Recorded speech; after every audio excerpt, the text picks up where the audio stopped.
अब पिछले कई दिनों से लगातार चर्चा हो रही है कि एनसीईआरटी की जो टेक्स्ट बुक्स हैं उसमें काफी कुछ बदलाव हुआ है, जिसमें मुगल इतिहास हटाने की बात है। कुछ और चैप्टर्स हैं जो पॉलिटिकल साइंस से हटाए गए हैं, हिंदी से जो निराला जी की कविता है वो हटाई गई। हमारे साथ इन सब पर बात करने के लिए डायरेक्टर एनसीईआरटी हैं doctor Dinesh Kumar Saklani sir. Dinesh Prasad ji, professor Dinesh Prasad Saklani साहब। सर बहुत बहुत शुक्रिया हमसे बात करने के लिए। सर, ये चर्चा अचानक से क्यों शुरू हो गई, जबकि जो रैशनलाइजेशन था वो पिछले साल हुआ था? इस पर क्या कहना चाहेंगे, जो चर्चा चल रही है उसको लेकर? ऐसा है कि चर्चा करने वाले चर्चा करते हैं, उसमें हमारा कोई रोल नहीं होता है। पर जब चर्चा होती है तो निश्चित रूप से जिम्मेदारी के साथ होनी चाहिए, क्योंकि जो कोविड-19 हुआ था और कोविड-19 के बाद सबको पता है कि किस प्रकार मेंटल ट्रॉमा में हमारे बच्चे और खुद पेरेंट्स और पूरा देश था। कोविड-19 पेंडेमिक था बहुत बड़ा, जिसने कि जनजीवन को झकझोर दिया था। तो ऐसी स्थिति में हर तरफ से ये प्रयास किया गया कि इससे उभरा जाए, और इसको उबारने की स्थिति में बच्चों को उबारना जरूरी था। हमें पता है कि स्कूल बंद रहे, क्लासेज नहीं चली, लर्निंग लॉस हुआ, टाइम का भी लॉस हुआ। तो उसको पूरा करने के लिए हर तरफ से ये व्यू बना कि हम कंटेंट लोड टेक्स्ट बुक का कम करें। तो पिछले गत वर्ष जो है ये कंटेंट लोड कम करने के लिए एनसीईआरटी ने तमाम विशेषज्ञों की समितियां बनाई, और हर विषय में बनाई। जितने भी विषय हैं, जितने भी पुस्तकें हैं, सबके बारे में अलग अलग एक्सपर्ट्स कमिटीज़ बनी, और उन्होंने टेक्स्ट बुक को देखा और ये महसूस किया कि अगर कहीं भी कोई कंटेंट लोड कम किया जा सकता है टेक्स्ट बुक का तो करना चाहिए। तो जहाँ उनको लगा कि किसी एक क्लास में किसी विषय पर बात हो चुकी है तो उसको दूसरी क्लास में नहीं पढ़ाया जाए तो अच्छा है, क्योंकि बच्चों को कंटेंट लोड कम करना था तो ये रेशनल तरीका था। तो उन्होंने बुक्स को रेशनलाइजेशन का प्रोसेस वो हुआ, और उसमें वही चैप्टर उन पुस्तकों से हटाए गए जो कहीं ना कहीं किसी न किसी लेवल पे बच्चों ने पढ़े थे। यानी जो मुगल इतिहास जो चैप्टर है उसको हटाने की बात इसलिए हुई क्योंकि वो पहले पढ़ाया जा चुका है। ऐसा है कि आप मुगल इतिहास की बात क्यों करते हैं, या कोई भी क्यों करता है? हमने विज्ञान, गणित, हिंदी, अंग्रेजी सभी विषयों में किया। निराला जी की कविता हटाई गई। सभी में ये पैमाना था कि जहाँ पर कोई भी कंटेंट लोड लग रहा है कि रिपीट हो रहा है, उसको एक्सपर्ट्स ने रिकमेंड किया है। कोई एनसीईआरटी का अपना व्यू पॉइंट नहीं होता है। एनसीईआरटी तो एक प्रोसेस, रेशनलाइजेशन का प्रोसेस करती है, जब जरूरत पड़ती है टेक्स्ट बुक की करती रहती है। टेक्स्ट बुक का रेशनलाइजेशन होता रहता है, क्योंकि आप जानते हैं कि नई चीज़ें आती हैं, पुरानी चीज़ें रिडंडेंट हो जाती हैं कई बार। तो rationalisation process is a normal process. कोई इसमें अलग से कोई ऐसा प्रयास नहीं किया जा रहा है कि किसी को जानबूझ के हटाना है या नहीं हटाना।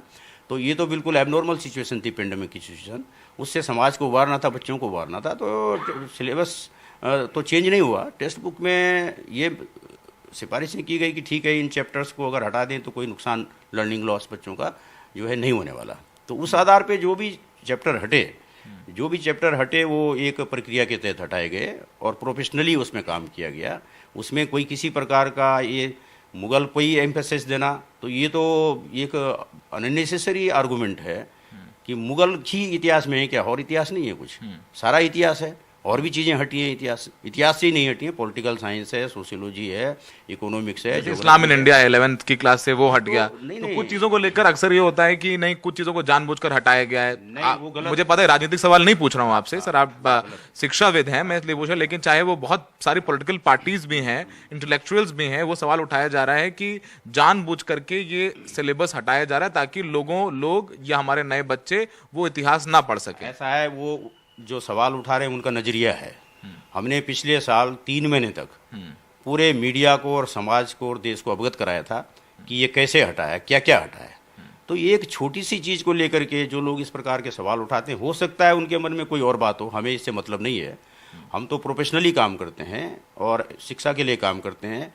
हमें इस प्रकार के प्रश्नों से कोई सरोकार नहीं है, और ना हम ये प्रयास करते हैं कि कोई जानबूझ के हटा। ठीक है, प्रक्रिया के अंदर जो हट गया, उसमें क्या बात है। अगर मुगल हट गया तो हट गया, क्या फर्क पड़ता है। और जगह पढ़ लिया बच्चों ने, और जगह पढ़ा है ना उसको, और जगह मुगलों के बारे में, इस्लाम के बारे में भी और जगह जब आ गया है तो दोबारा 2 बार 3 बार क्यों उसको, और वही क्यों हम फोकस करें। हमने मैथमेटिक्स की बात क्यों नहीं करते, या इकोनॉमिक्स की बात क्यों नहीं करते, या ज्योग्राफी की बात क्यों नहीं करते, या और सब्जेक्ट की बात क्यों नहीं करते, इसी की बात क्यों करते हैं? तो ये लोगों का अपना हो सकता है, इससे किसी को रोका नहीं जा सकता और हमें कोई मतलब भी नहीं है इस बात से, क्योंकि गत वर्ष आप सब जानते हैं 3 महीने तक प्रिंट मीडिया हो, इलेक्ट्रॉनिक मीडिया हो, सभी में पूरी तरह से पूरे देश को विश्वास में लिया गया और सभी को बताया गया और ये सब लोग इससे सहमत थे कि ये जो हुआ ठीक हुआ।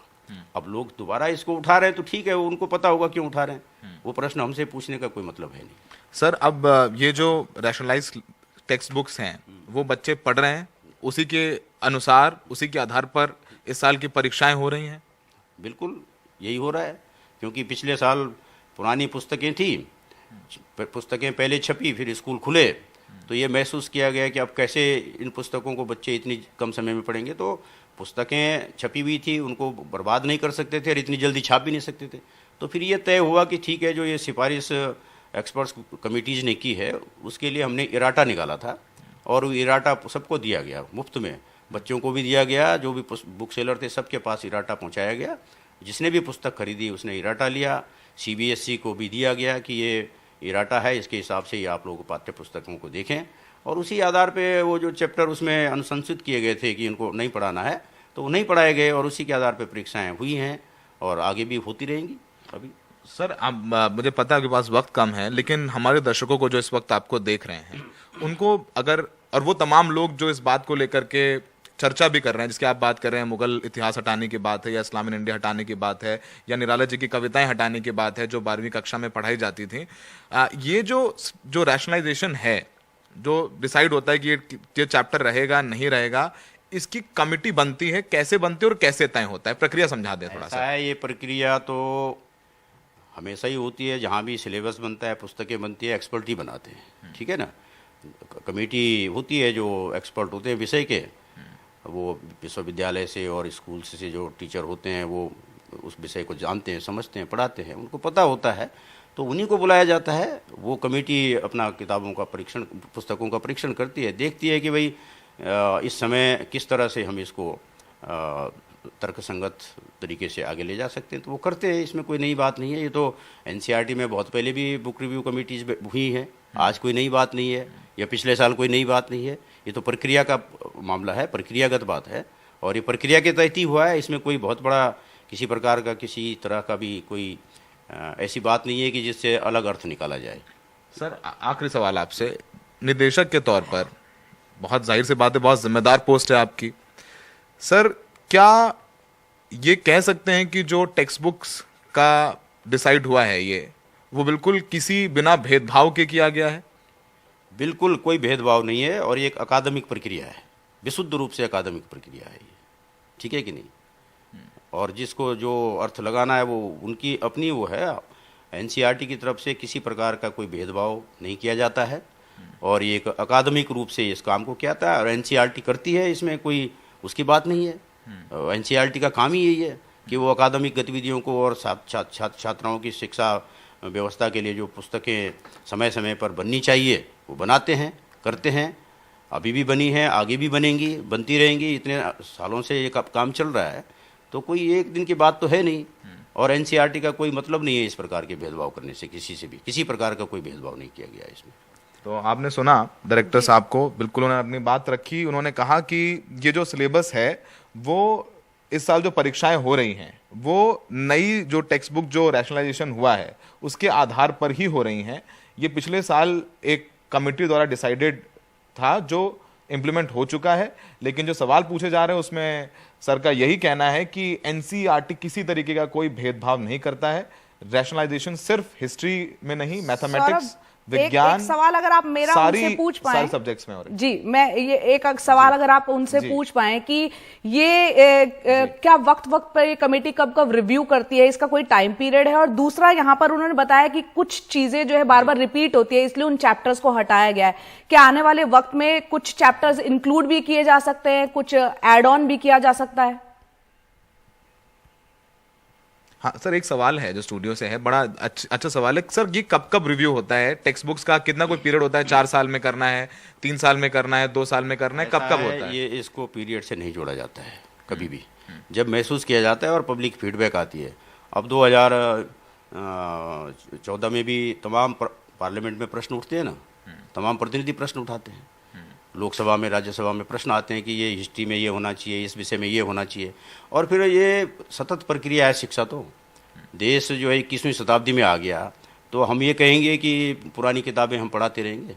समाज की आवश्यकता है, देश की आवश्यकता है। जब ये महसूस किया जाता है कि ठीक है, अब इसमें हमें आगे और चीज़ें जोड़नी हैं जो विकास के हिसाब से या वैश्विक परिदृश्य और जो विज्ञान का विकास हो रहा है या जो भी शोध हो रही हैं, वो शोधों को ध्यान में रखते हुए जब भी महसूस किया जाता है, तो उसमें शोध और जो तमाम चीज़ें आती हैं, इनपुट आते हैं, उसके आधार पे जब लगता है कि ये चेंज होना है, तो पिछली बार तो पेंडेमिक का था ना, इस वजह से पिछली बार तो ये बहुत बड़ी देश की जिम्मेदारी थी। और जो ये लोग प्रश्न पूछ रहे हैं, हम सबका दायित्व तो नहीं है कि हम बच्चों की इस परेशानी को समझते और उनको उबारते। तो कम कर दिया गया, तो फिर आप बढ़ाएंगे, चैप्टर्स ऐड करेंगे, क्योंकि अब तो पैंडेमिक खत्म हो गया है, सब कुछ नॉर्मल हो गया। अभी अब तो देखिए ना, अब तो हमारी एनईपी का काम चल रहा है। हाँ।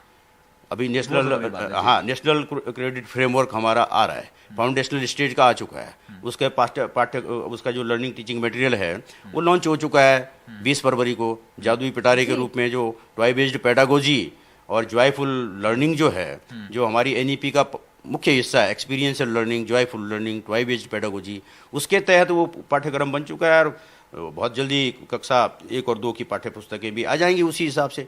और फिर आगे अगले साल के लिए जो पाठ्य पुस्तकें आएंगी, वो पाठ्य पुस्तकें हम अभी से प्रयासरत हैं कि जैसे ही हमारा नेशनल करिकुलर फ्रेमवर्क बनता है, उसके आधार पर फिर पाठ्यचर्या, राष्ट्रीय पाठ्यचर्या जब आ जाती है, उसके बाद राष्ट्रीय पाठ्यचर्या को आगे बढ़ाने के लिए पाठ्यक्रम तय होता है। पाठ्यक्रम के आधार पे फिर पाठ्य पुस्तकें बनती हैं। अब तो उस प्रक्रिया में हम लगे हुए हैं। यानी अब अगले साल से हो सकता है कि एनईपी के आधार पर नया सिलेबस आ जाए और उसके हिसाब से पढ़ाई हो, उसके हिसाब से पाठ्य पुस्तकें बनेगी। अब अगर नए एनईपी के हिसाब से पाठ्य पुस्तकें बनेंगी, और अभी भी जो रेशनलाइज पिछले साल किया गया, एनईपी आ चुकी थी, एनईपी ने भी कहा है कंटेंट लोड कम करने की बात, एनईपी ने भी कही हुई है, पढ़े लोग उसको, तो वो भी मामला था और पेंडेमिक का भी अवसर था, इसलिए हुआ। अब आगे तो नई पाठ्य पुस्तकें, सारा एनईपी के हिसाब से काम हो रहा है, अब हमारा फोकस तो उधर है ना। ठीक है सर, बहुत बहुत शुक्रिया हमसे बात करने के लिए। हो सकता है कि अगले साल एनईपी के आधार पर नया सिलेबस आए और ये जो रैशनलाइज हुआ है सिलेबस वो अगले साल ना पढ़ाया जाए, इसकी गुंजाइश ज्यादा है, क्योंकि वो प्रक्रिया है वो काफी तेजी के साथ चल रही है। जी सौरभ, बहुत बहुत शुक्रिया इस पूरी बातचीत के लिए आपका।